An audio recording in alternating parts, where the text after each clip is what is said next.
Hello and welcome to this edition of WeTalk, where we and the invasion. American physician and diplomat Deborah Leah Birx, who served as the White House coronavirus response coordinator under former President Donald Trump from 2020 to 2021, released a new book, Silent Invasion, the untold story of the Trump administration, COVID-19, and preventing the next pandemic before it's too late. Wow, untold story. This is quite interesting, what's been told. In the book, Dr. Birx described her first brief conversation with then-President Trump in her new role as response coordinator for the White House coronavirus task force in March 2020.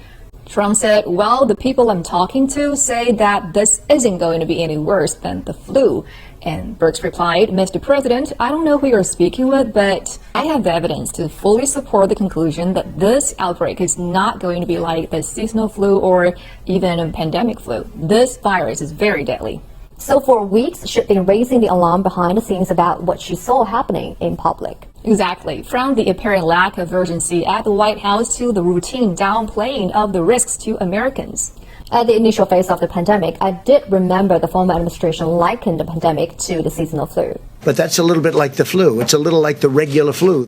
At that time, the Trump administration did not take it seriously and failed to take decisive measures in a timely manner. That's exactly what happened. Birx wrote in the early crucial weeks of the crisis that some roaming the halls of the West Wing believed that the less we did, the less we would be held accountable for whatever was about to happen. The less they did, the more people died. The book also revealed how difficult for health experts like Birx to earn Trump's support for data-based science. Well, it just reminded me that Trump advocated consuming disinfectants to kill the virus in a live televised briefing.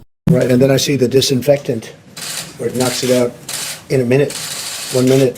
And is there a way we can do something like that by injection inside or almost a cleaning? Yeah, I remember Birx sat beside Trump and looked really embarrassed. She, of course, lamented her most public lapse in the book. She just quietly uttered, not as a treatment.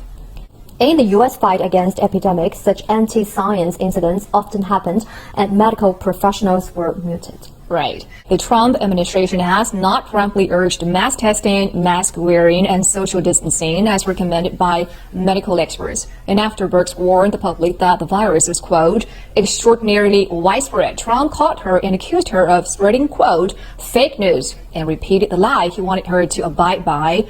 The virus was under control. It seems the American politicians care more about their ballots rather than people's lives.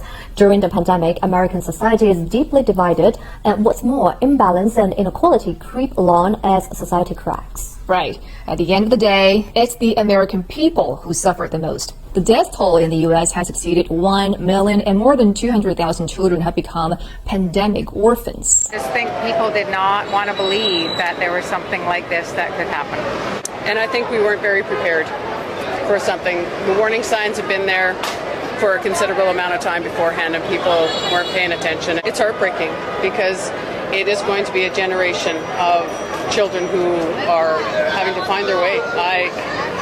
The supports clearly aren't in place. It is more of a man-made tragedy than a natural calamity. In our country, that is really, truly unfortunate and something that we would have hoped would have been avoided. If American leaders took early warnings seriously from the international community and public health experts and put science over politics rather than the other way around, this might have been prevented. And that's all for this edition of WeTalk. Thank you for being with us. We'll see you next time.